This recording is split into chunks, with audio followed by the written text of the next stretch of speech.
अरे सुनती हो? कहाँ हो तुम? एक खुशखबरी सुनानी है, जल्दी बाहर तो आओ ना। अरे आ रही हूँ आ रही हूँ। क्या हो गया, क्यों गला फाड़ रहे हो? अरे बात ही कुछ ऐसी है, मुझे काम मिल गया। हाँ तो उसमें क्या हुआ? 10-15 दिन काम मिलता है और फिर 1 महीने तक खाली बैठे रहते हो। घर तो मेरी ही वजह से चलता है, वरना रोज खाना तक नसीब नहीं होता। हाँ, पर जो मुझे अब काम मिला है वो 10 से 15 दिन का काम नहीं है, पूरे 3 महीने का काम है। और इस बार मुद्राएं भी थोड़ी ज्यादा मिलेंगी। ऐसा कौन सा काम मिल गया जी जो 3 महीने तक काम करना है? हमारे गांव में एक राम मंदिर है, पर बजरंगबली का मंदिर नहीं है, तो एक बहुत बड़ा मंदिर बनाया जा रहा है बजरंगबली का। अरे वाह, ये तो बहुत ही खुशी की बात है जी। इसी खुशी में आज मैं खीर बनाती हूँ। खीर? यहाँ 2 वक्त का खाना नसीब नहीं होता और तुम खीर बनाने की बात कर रही हो? आप उसकी चिंता मत करो, मेरे पास अभी भी थोड़ी मुद्राएं हैं जिससे हम दोनों खीर तो खा ही सकते हैं। और 3 महीने तक का काम मिला है, तब तक आप इतना तो कमा ही लोगे कि हम 56 भोग तक खा सके। क्यों? 56 भोग का तो पता नहीं, पर इतना तो कमा ही लूंगा कि थोड़ी गरीबी कम हो सके। अच्छा, तो अब मैं काम पे चलता हूँ, तुम रात को खीर बना के रखना, साथ में खाएंगे, ठीक है? ऐसा कहते ही माधव काम के लिए निकल जाता है। वहाँ पहुँचकर ठेकेदार कहता है, अरे माधव, पहले दिन ही इतनी देर, तुम्हें यहाँ टिकना तो है ना कि मैं किसी और को रख लूं? अरे नहीं नहीं ठेकेदार जी, आप बस आज माफ कर दो, कल से मैं समय से पहले ही पहुँच जाऊंगा, पक्का। ठीक है, अब काम पर लगो। काम पर तो देर से आए हो, पर काम ठीक से करना। जी, मैं मन लगाकर काम करूंगा।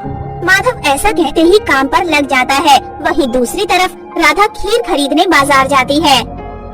आज तुम इतने दिन बाद यहाँ पर? माफ करना, आज तुम्हारे लिए कीड़े लगे सस्ते चावल नहीं है, लेने हैं तो ये अच्छे चावल ही लेने पड़ेंगे। अरे नहीं, आज मैं खीर के चावल लेने आई हूँ। खीर के चावल? कहीं डाका डाला है क्या? तुम्हें पता है ना, 100 ग्राम चावल की कीमत 40 तांबे के सिक्के हैं। जी मुझे पता है, और इसलिए मैंने इतने दिनों से सिक्के इकट्ठा भी किए हैं।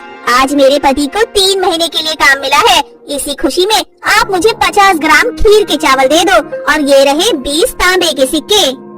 अच्छा तो ये बात है, अच्छा ठीक है, ये लो खीर के चावल। फिर राधा खीर के चावल लेकर अपने घर की ओर निकल जाती है। दूसरी तरफ बजरंगबली की मूर्ति आ जाती है। हाँ, ये मूर्ति लो और मेरे घर पर रख देना।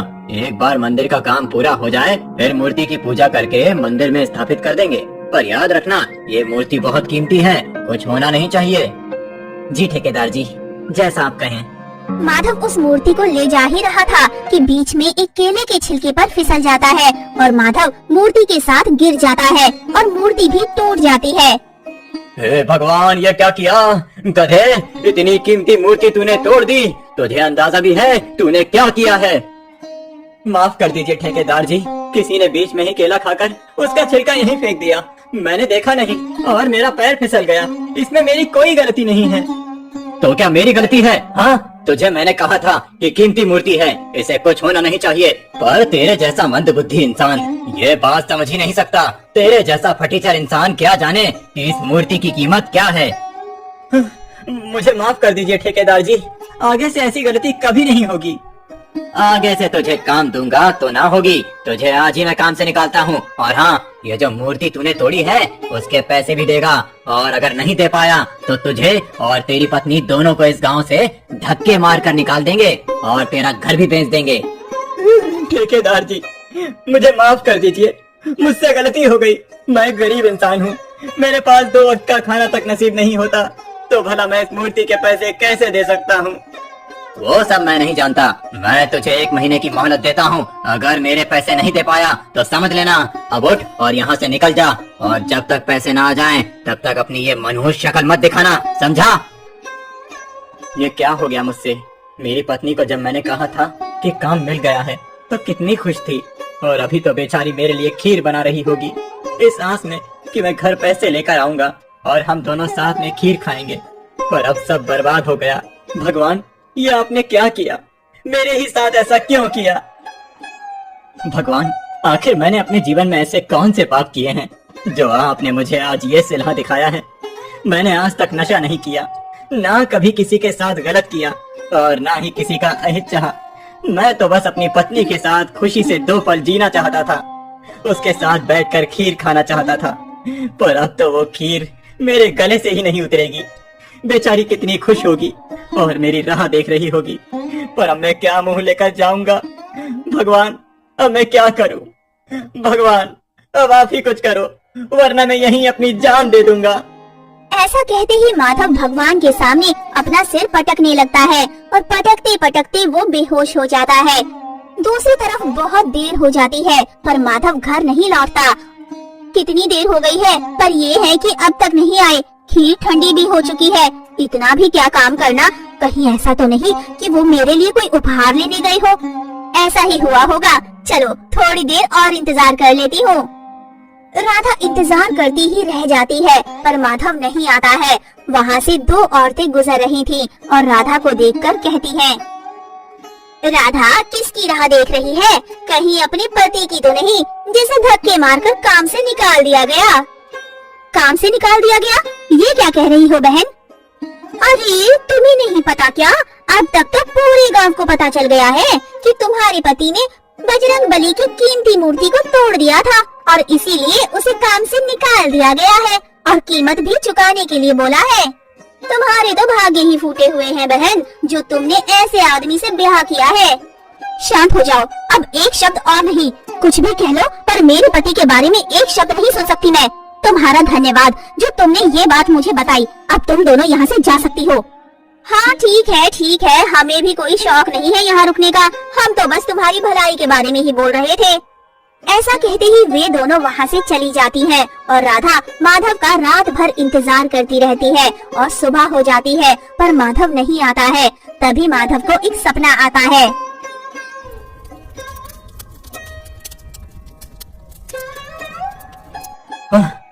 सपना था, बहुत बुरा सपना था। माना कि ठेकेदार जी ने मुझसे बदतमीजी से बात की, लेकिन मुझे उनके बारे में ये सब नहीं सोचना चाहिए था। मैं ऐसा घटिया सपना देख भी कैसे सकता हूँ? अरे बेटा, तुम यहाँ पर क्या कर रहे हो? रात भर यहीं पर सोए थे क्या? हाँ पंडित जी, वो थोड़ी आंख लग गई थी। लेकिन बेटा, तुम्हें यहाँ नहीं होना चाहिए। तुम्हारी पत्नी रात से ही परेशान है, तुम्हारी प्रतीक्षा कर रही होगी। पर पंडित जी, घर जाके भी मैं क्या करता, कैसे मुंह दिखाता? हाँ, मैंने सुना तुम्हारे बारे में। कल तुम्हारे साथ बहुत बुरा हुआ, किंतु तुम चिंता मत करो, क्योंकि पता चला है कि कल जिस केले के छिलके पर तुम्हारा पैर फिसला था, वो केले का छिलका ठेकेदार ने ही खाकर फेंका था। और इस विषय में मुखिया जी और बाकी सब बातचीत कर रहे हैं। देखना, बात तुम्हारे ही पक्ष में आएगी। आप सच कह रहे हैं पंडित जी। अगर ऐसा है तो भगवान ने मेरी सच में सुन ली। हे भगवान, तेरा लाख लाख शुक्र है। अच्छा पंडित जी, आपने कहीं आग लगी हुई देखी क्या किसी के घर पर? नहीं बेटा, आग तो कहीं नहीं लगी है। मैं अभी ठेकेदार के घर के रास्ते से आ रहा था, पर मुझे तो ऐसा कुछ नहीं दिखा। पर तुम ये क्यों पूछ रहे हो बेटा? नहीं पंडित जी, वो मुझे एक सपना आया था कि ठेकेदार के घर पर आग लगी है, इसीलिए मैंने पूछा। अरे जल्दी चलो रे, जल्दी चलो, ठेकेदार के घर पर आग लग गई है। ये देखो गांव वालों, ये मनहूस माधव ही है जिसने मुझसे बदला लेने के लिए मेरे घर पर आग लगाई है। तू तो नहीं बचेगा, तूने मेरे घर पर आग लगाई है ना? अब देख मैं तेरे साथ क्या करता हूँ। नहीं ठेकेदार जी, मैंने ये सब नहीं किया। मैं तो मंदिर में सो रहा था। क्या तेरा घर नहीं है क्या जो तू मंदिर में सो रहा था?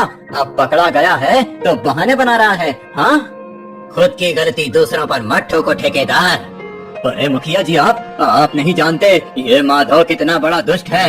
इसने कल मूर्ति तोड़ दी और जब मैंने इसे काम से निकाल दिया तो इसने बदला लेने के लिए मेरे घर पर आग लगा दी। मुझे पता है कि किसने किया है। तुम ही हो जो कल केले को खाकर कचरे में फेंकने के बजाय बीच रास्ते में फेंक दिया। और ये बेचारा मूर्ति लेकर जा रहा था, तुम्हारे फेंके हुए केले के छिलके पर फिसल गया और तुम खुद की गलती मानने की जगह इस बेचारे पर आरोप पे आरोप लगाए जा रहे हो। पर मुखिया जी, आप समझ नहीं रहे हैं। देखो, तुम्हारी वजह से पहले ही बहुत नुकसान हो चुका है। मैं तुम्हें मंदिर के काम से हटा रहा हूँ और किसी और ठेकेदार से ये काम करवा लूंगा। ये आप अच्छा नहीं कर रहे हैं मुखिया जी। तुम मुझे धमकी दे रहे हो क्या? तुझे तो मैं बाद में देख लूंगा माधव। तुम चिंता मत करो माधव, अब तुम्हें एक पैसा देने की भी जरूरत नहीं है। अब तुम घर जाओ कल से तुम्हारी पत्नी तुम्हारा इंतजार कर रही है, परेशान हो रही होगी। अब जाओ। आपका धन्यवाद मुखिया जी, अब मैं चलता हूँ।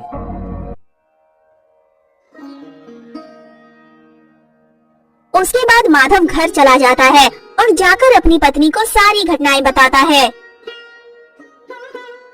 चलो अच्छा हुआ कि मुखिया जी ने सब संभाल लिया, नहीं तो पता नहीं हमारा क्या होता। हम तो पहले से ही इतने गरीब हैं, ऊपर से कर्जे में पड़ जाते तो। अब ये सब छोड़ो भाग्यवान, और जल्दी से कुछ खाने को दे दो, बड़ी भूख लगी है। हाँ, मैं अभी आपके लिए खीर गरम करके लाती हूँ। तुमने खीर नहीं खाई क्या? आपके होते हुए पहले मैं कैसे खा सकती हूँ जी, मैं अभी लेकर आती हूँ। वे दोनों खीर खा लेते हैं और देखते ही देखते रात भी हो जाती है और माधव को एक सपना आता है जिसे देखकर वो छटपटाने लगता है। ए जी उठो जी, आप इतना छटपटा क्यों रहे हो? उठो, क्या हुआ जी? ए जी सुनते हो? क्या हुआ, कोई बुरा सपना देखा क्या? पर बुरा तो देखा ही, पर असली सपना भी देखा। असली सपना? ये आप क्या कह रहे हो जी? हाँ पता है, जब मैंने मंदिर में जाकर अपना माथा पीटा तो मैं बेहोश हो गया था, और मैंने सुबह एक सपना देखा था कि ठेकेदार के घर पर आग लग गई थी, और हुआ भी ऐसा ही था। अगर मुझे दिखने वाले सपने सच होते हैं तो ये भी जरूर सच होगा। हमें कुछ न कुछ तो करना होगा राधा, जल्दी चलो यहाँ से। पर कहाँ? वो सब बाद में पूछ लेना, पहले यहाँ से निकलो, अब चलो।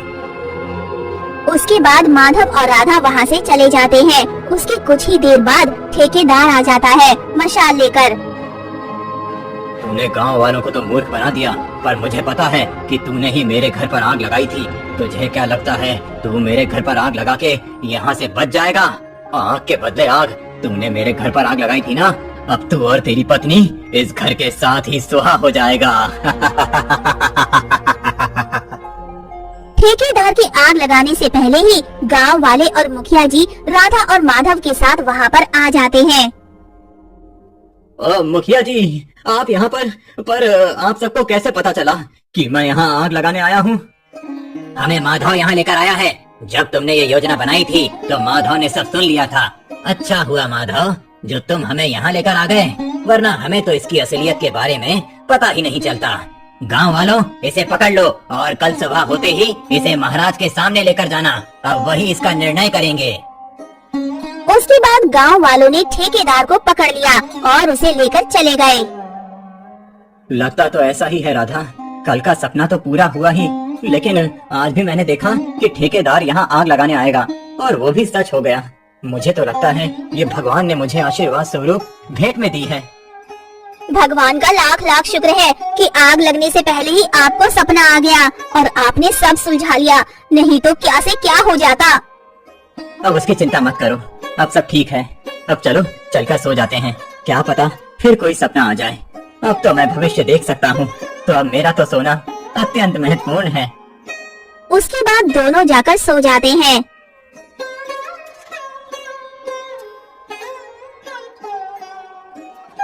ए जी सुबह हो गई, अब तो उठ जाओ कि दिन भर सपने ही देखते रहोगे। कितना अच्छा सपना देख रहा था और तुम हो कि देखने ही नहीं देती। ऐसा क्या देख रहे थे? यही कि हम दोनों अमीर हो गए हैं और हमारे हाथ खजाना लग गया है, और हमारा जीवन ऐसा नहीं रहा जैसा कि है। पर अफसोस, ये तो बस एक सपना था, और सपने कहाँ सच होते हैं। तो क्या अब हम सच में अमीर हो जाएंगे? अमीर? ये कैसी बात कर रही हो राधा? मैंने कहा ना, ये बस एक सपना था। लेकिन आपको तो सच के सपने आते हैं ना? सच के सपने? अरे हाँ, 2 दिनों से मैंने जो भी सपने देखे वो सब सच हो गए। इसका मतलब है कि ये सपना भी जरूर सच हो सकता है। जल्दी बताइए कि वो खजाना आपने कहाँ देखा है? हम अभी वहाँ जाएंगे और खजाने को बाहर निकाल लाएंगे। मुझे ठीक से तो याद नहीं, लेकिन एक खेत में मैंने देखा जो पूरी तरह से बंजर था, और उसके बीच में एक अलग तरह का पौधा लगा हुआ था। ठीक उसी के नीचे वो खजाना छुपा हुआ था। बंजर जमीन? इस गांव में तो कम से कम 6 से ज्यादा ही बंजर जमीन है, और अगर दूसरे गांव की जमीन पर छुपा होगा तो खोजना बहुत ही मुश्किल है। पर जो भी हो, खजाना चाहिए तो खोज तो करनी ही पड़ेगी। सही कहा राधा, चलो चलकर ढूंढ निकालते हैं खजाने को और अपनी घिसी पिटी जिंदगी को अलविदा करते हैं। उसके बाद राधा और माधव दोनों ही गांव की बंजर जमीन को खोजने निकल गए, पर बहुत देर तक भी खोजने पर वो जमीन नहीं मिल रही थी। पक्का आपने यही सपना देखा था ना जी? अरे हाँ, मैंने देखा तो यही सपना था। तो फिर वो जमीन मिल क्यों नहीं रही है? कहीं वो दूसरे गांव में तो नहीं? अब हम कौन से गांव में खोजें? ये तो बड़ी समस्या की बात है, लेकिन अभी भी एक जमीन बची हुई है जो पूरी तरह से बंजर है।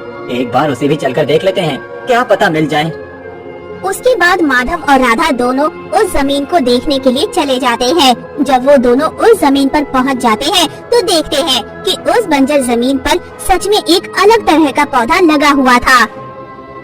वो देखो राधा, मैंने कहा था ना, वही पौधा है जिसे मैंने अपने सपने में देखा था। चलो चलो चलकर देखते हैं। फिर वे दोनों पौधे को हटाकर वहाँ पर खोदना शुरू कर देते हैं। कुछ देर तक खोदने के बाद वहाँ सच में एक संदूक रखा था। जब वे उस संदूक को गड्ढे से बाहर निकालते हैं और खोलते हैं तो उसमें सच में खजाना निकलता है, जिसमें कई स्वर्ण मुद्राएं होती हैं।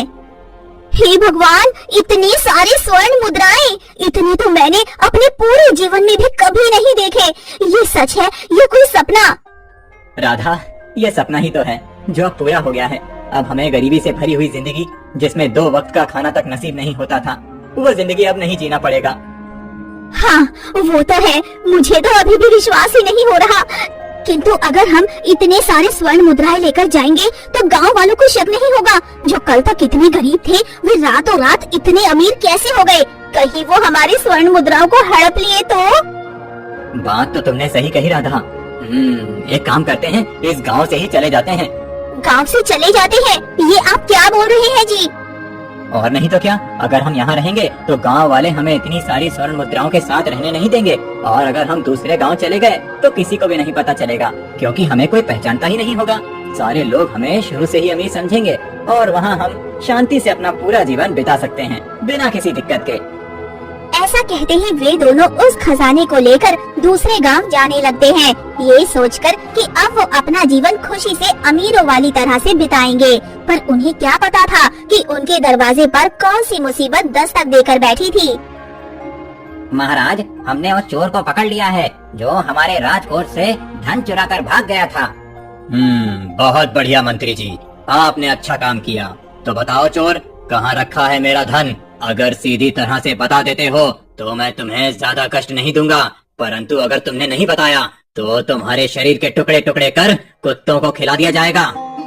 मुझे माफ कर दीजिए महाराज, मेरे मित्र ने मुझे लालच देकर ये काम कराया है। अगर आपको पकड़ना ही है तो मेरे मित्र को पकड़िए महाराज, मुझे छोड़ दीजिए, मुझे छोड़ दीजिए। तुमसे किसने कराया ये, या किस लिए किया, ये मैं नहीं पूछ रहा हूँ। मेरा धन कहाँ है ये बताओ। जी महाराज, वो धन मैंने पास के ही गांव में एक बंजर जमीन पर गाड़ रखा है, और उसके ऊपर मैंने एक जंगली पौधा लगाया है ताकि मुझे खोजने में किसी प्रकार की दिक्कत न हो। ठीक है मंत्री जी, आप इसके साथ जाइए और खजाने को लेकर आइए, उसके बाद इस चोर का फैसला किया जाएगा। जी महाराज, जैसा आप कहें। ऐसा कहते ही मंत्री उस चोर के साथ उस स्थान पर जाता है जहाँ पर चोर ने खजाने को गाड़ा था। हे भगवान, ये क्या हो गया? मैंने तो यहीं पर रखा था। देख के तो लगता है कि अभी अभी खोदा गया है, तुम्हें पता। ऐसा कहते ही सैनिक चोर को ले गए और मंत्री जी उस चोर को खोजने में लग गए। उन्होंने उस गांव का चप्पा चप्पा देखा पर वो चोर नहीं मिला, तो मंत्री जी पास के ही एक गांव में चले गए। अरे मित्र, सुना क्या? हमारे गांव में बहुत धनी लोग आए हैं और उन्होंने वो घर खरीद लिया है जिसे सिर्फ बहुत धनी लोग ही खरीद सकते हैं। मुझे तो लगता है कि कोई व्यापारी होगा जिसके महाराज के साथ अच्छे संबंध हो सकते हैं, तो हमें उसके साथ नरमी से पेश आना चाहिए और हमें उसके साथ दोस्ती भी करनी चाहिए, फायदे में रहेंगे। सही कहा मित्र। मंत्री उनकी ये बातें सुन लेता है और उस व्यापारी से मिलने उसके घर चला जाता है। जी कहिए महाशय, आप कौन हैं और हमसे क्या काम है? मैं तो बस महाराज का सेवक हूँ। मुझे पता चला है कि आपके पास बहुत सारा धन है और आप एक व्यापारी भी हैं, तो हमारे महाराज ने बस अपने समझौते के लिए आपको बुलाया है। अरे नहीं नहीं मंत्री जी, मैं कोई व्यापारी नहीं हूँ। ये तो मेरा पुश्तैनी खजाना है जो मेरे दादा परदादा के हैं। उन्होंने इतनी मेहनत की और इतना सारा धन बचा के रखा आने वाले भविष्य के लिए, बस और कुछ नहीं। तो क्या आप यहाँ व्यापार नहीं करने वाले? अगर आप यहाँ व्यापार करेंगे तो और भी पैसे कमा सकते हैं। आपने सुझाव तो अच्छा दिया है मंत्री जी, पर अभी नहीं, इस बारे में मैं किसी और दिन सोचूंगा। अच्छा, तो क्या मैं आपके पुश्तैनी खजाने को देख सकता हूँ क्या? वो क्या है ना कि महाराज सामने वाले की हैसियत से कर लगाते हैं। आपके पास ज्यादा पैसे होते हैं तो आपको ज्यादा कर्ज देना पड़ता है, परंतु वो सुविधाएं भी आपको दी जाएंगी जो अन्य व्यक्तियों को नहीं दी जाती हैं। बस इसीलिए मुझे आपका खजाना देखना है। जी, अगर ऐसी बात है तो आप मेरा खजाना देख सकते हैं। तो मेरा शक बिल्कुल सही निकला। ये वही संदूक है जिसे चोर ने चोरी किया था, और जरूर ये उस चोर का ही साथी होगा। माफ कीजिए महाशय, परंतु आपको मेरे साथ महाराज के पास जाना होगा। महाराज के पास? परंतु क्यों, कुछ गड़बड़ है क्या? अरे नहीं नहीं, कोई गड़बड़ नहीं है। असल में आपके पास कुछ ज्यादा ही अधिक धन है, तो आप पर कितने कर लगाए जाएंगे और कितनी सारी सुविधाएं दी जाएंगी, इसी विषय पर बातचीत करने के लिए आपको मेरे साथ जाना पड़ेगा। महाशय, आपको कोई दिक्कत तो नहीं? अरे नहीं नहीं, कोई दिक्कत नहीं है, बस आप मेरी पत्नी को आने दीजिए। वो सब्जी लेने बाजार गई हुई है, अगर मैं उसे बिना बताए चला गया तो वो बेचारी चिंता करती रहेगी। उसके कुछ ही देर बाद उसकी पत्नी बाजार से आ जाती है। ये कौन है जी? आपके कोई मित्र है क्या? अरे नहीं नहीं, ये तो महाराज के सेवक हैं, कर के सिलसिले में बात करने आए थे, तो मुझे अभी इनके साथ महल जाना पड़ेगा। तुम घर का अच्छे से ध्यान रखना, ठीक है राधा? तो क्या आप ही मंत्री जी हैं जो चोर की तलाश कर रहे हैं? मैं जब बाजार गई थी तो सब इसी बारे में बात कर रहे थे। एक चोर ने राजकोष से धन चुराकर एक बंजर जमीन में गाड़ दिया था। अब वो खजाना गायब है। मंत्री जी उसी चोर को खोज रहे हैं जी। मंत्री चोर की तलाश? ये क्या बोल रही हो राधा? तो क्या हमें जो खजाना मिला था वो चोरी का था? तो तुम दोनों को पता ही चल गया। देखो, अब भागने का कोई फायदा नहीं है, अब तुम नहीं बच सकते। इसीलिए अच्छा यही होगा कि चुपचाप मेरे साथ महल चलो। देखिए मंत्री जी, इसमें मेरे पति की कोई गलती नहीं है। उन्होंने खजाने को नहीं चुराया, हमें तो खजाना गड़ा हुआ मिला है तो हमने ले लिया। हमसे बहुत बड़ी भूल हो गई मंत्री जी, हमें माफ कर दीजिए। मैं तुम्हें मूर्ख दिखता हूँ क्या? वो जमीन तुम्हारी थी ही नहीं, तो फिर तुम उस जमीन में क्यों जाओगे और खोद के देखोगे? जिसे पता ना हो कि खजाना कहाँ है वो नहीं ढूंढ सकता। ऐसा हो ही नहीं सकता कि तुम्हें पता ना हो, और तुम्हें पता तभी हो सकता है जब तुम चोर के साथ मिले हुए हो। मंत्री जी, ये सब मेरा करा धरा है, इसमें मेरी भोली पत्नी को कुछ नहीं पता। आप कृपया करके इसे जाने दें और मुझे लेकर जाएं। अगर ऐसा है तो ठीक है, तुम ही चलो मेरे साथ। महाराज, ये रहा वो चोर जिसके साथ मिलकर उस चोर ने संदूक चुराया था। तो तुम हो वो? सैनिकों, उस चोर को यहाँ लेकर आओ। क्या यही है वो जिसके साथ तुमने मिलकर चोरी की थी? जी महाराज, यही है वो मेरा मित्र। इसकी लंबाई और कद काठी उसी के जैसी है, और वो आंखें भी वैसी ही है महाराज। तुम्हें इस बारे में कुछ कहना है क्या? नहीं महाराज, मैं बस इतना ही कहूँगा कि इसमें मेरी पत्नी का कोई हाथ नहीं था। वो तो बेचारी मासूम है, उसे इन सब मामलों में मत घसीटिएगा महाराज। ठीक है सैनिकों, इन दोनों को ले जाओ और डाल दो हमेशा हमेशा के लिए कारागार में। एक बात बताओ चोर भाई, तुमने मुझे अपना साथी क्यों बताया? ये क्या कह रहे हो मित्र? तुमने मेरे साथ मिलकर चोरी की तो मैं तुम्हारा ही नाम लूंगा, पर मैं तो तुम्हें जानता ही नहीं। तो मैं कौन सा तुम्हें जानता हूँ मित्र? ये लोग अपने आप को बहुत ही होशियार समझते हैं, पर एकदम मूर्ख हैं। मैंने जो कहा उसे ही सच मान बैठे। मैंने तो बस इन्हें गुमराह करने और इन्हें परेशान करने के लिए ये झूठी कहानियाँ बनाई। असल में तो मेरा कोई साथी नहीं है। तो इसका मतलब तुमने झूठ कहा ताकि वो तुम्हारे दूसरे साथी को खोजने के लिए दिन रात परेशान रहे? और नहीं तो क्या, पर पता नहीं तुम इन चक्करों में कैसे फंस गए। और उससे भी हैरानी की बात, तुम्हें कैसे पता चला कि मैंने खजाना कहाँ रखा है? हाँ, मैं कहूँगा तब भी तुम विश्वास नहीं करोगे, इसीलिए जाने दो। अरे क्यों नहीं करूँगा? ये लोग बेवकूफ हैं, मैं नहीं। तुम कहो तो सही। मुझे सपने आते हैं जिसमें मैं भविष्य देख सकता हूँ। फिर माधव ने उसे पूरी बात बताई। चोर ये बात आश्चर्य से सुनने लगा और कहता है, भविष्य वाले सपने? ये क्या बकवास कर रहे हो? भला ऐसा भी कभी हो सकता है क्या? तुम्हारी बातों का विश्वास करना सच में बहुत मुश्किल है मित्र, पर तुम मुझे बहुत सीधे साधे लगते हो। अपनी पत्नी को बचाने के लिए तुमने झूठा आरोप भी अपने ऊपर ले लिया, इसीलिए मैं तुम पर विश्वास कर लेता हूँ। अरे ये क्या मित्र, तुम ठीक तो हो ना? उठो मित्र उठो, ये क्या हो रहा है तुम्हें? नहीं, ऐसा नहीं हो सकता, ऐसा नहीं हो सकता। क्या नहीं हो सकता है? तुमने कोई बुरा सपना देखा क्या? हाँ, मैंने देखा कि महाराज की जान खतरे में है। उन्हें शरबत में जहर दिया गया है और वो पीकर वो मर जाते हैं। मुझे कुछ न कुछ करना पड़ेगा, नहीं तो महाराज के प्राण जा सकते हैं। अरे तो तुम क्यों इतना डर रहे हो? प्राण तो महाराज के संकट में है ना, तुम्हारे तो नहीं। महाराज के प्राण मेरे प्राण हैं। अगर महाराज को कुछ हो गया तो ये राज्य बहुत संकट में आ सकता है। तुम नहीं समझोगे। सैनिकों, सैनिकों, उठो। अरे क्या हो गया? क्यों चिल्ला रहा है इतनी रात को? पानी खत्म हो गया क्या? पानी नहीं खत्म हुआ है, महाराज के प्राण खतरे में हैं। क्या कहा? महाराज के प्राण खतरे में हैं? और तुझे कैसे पता चल गया? कोई सपना देखा क्या? वो मैं बाजार में किसी को कहते हुए सुना था कि महाराज को जहर देने वाले हैं उनके शरबत में। तुझे हम कोई मूर्ख लगते हैं? अगर बाजार में तूने ऐसा सुना तो तभी क्यों नहीं कहा? अभी क्यों कह रहा है? छोड़ दे भाई, ये तेरी बात नहीं समझेंगे। बोलकर कोई फायदा नहीं है, सो जा। पर महाराज, देख भाई, तू जो कर सकता था तूने वो किया, इससे ज्यादा तू कुछ नहीं कर सकता। अब सो जा। ऐसा कहने के बाद चोर सो जाता है और माधव तो रात भर परेशान रहता है और सो नहीं पाता। सुबह होने के बाद माधव को महाराज के पास बुलाया जाता है। महाराज, आप जिंदा हैं? तो क्या तुम चाहते हो मैं मर जाऊं? नहीं महाराज, वो तो बस मुझे एक बुरा सपना आया था, इसीलिए। यही ना कि हमें किसी ने जहर देकर मार डाला? हाँ महाराज, पर आपको कैसे पता? जब कल हमने तुम्हें कारागार में डाला तो तुम्हारी पत्नी आई थी और कह रही थी कि तुम्हें सपने आते हैं जो भविष्य में होने वाली घटनाएं दिखाते हैं। हमें पहले तो लगा कि वो तुम्हें बचाने के लिए झूठ बोल रही थी, पर जब तुमने सैनिक से महाराज को जहर देने वाली बात कही तो सैनिक मेरे पास आया था और उसने मुझे ये बात बताई।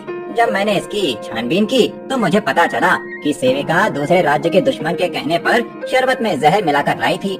जब मैंने उसे शरबत पीने को कहा तो वो डर गई और डर के कारण उसने अपना सारा सच बता दिया। और इसीलिए हम तुम्हारे सपने वाली बात को इनकार नहीं कर सकते। तुम्हारी पत्नी ने कहा कि वो खजाना तुमने अपने सपने में देखा था, तुमने चोरी नहीं की है, इसीलिए हम तुम्हें आजाद करते हैं। क्या आप सच कह रहे हैं? महाराज, आपका धन्यवाद कि आपने मेरी पत्नी का विश्वास किया और मुझे छोड़ दिया। सिर्फ तुम्हें ही नहीं छोड़ा है, तुमने हमारी जान बचाई है। इसीलिए वो घर जिसे तुमने हमारे राजकोष से खरीदा, वो घर हम तुम्हें इनाम के तौर पर देते हैं और तुम्हें हम एक पद भी देते हैं जहाँ तुम्हें मंत्री जी के साथ काम करना होगा। तुम्हारे सपनों के कारण हमारी बहुत मदद होगी। तो बताओ, क्या तुम मेरे यहाँ काम करना चाहोगे? जी महाराज, आपका कोटि कोटि धन्यवाद महाराज कि आपने मुझे इस योग्य समझा। मैं कल से ही काम पर लग जाऊंगा महाराज। अब मुझे जाने की आज्ञा दें। मुझे घर जाकर राधा को ये खुशखबरी देनी है, वो बेचारी चिंता कर रही होगी। ऐसा कहते ही माधव घर चला जाता है और राधा को सारी बात बता देता है। अब उन्हें गरीबी से छुटकारा मिल जाता है और इसी खुशी में वो दोनों मंदिर जाकर भगवान को शुक्रिया करते हैं।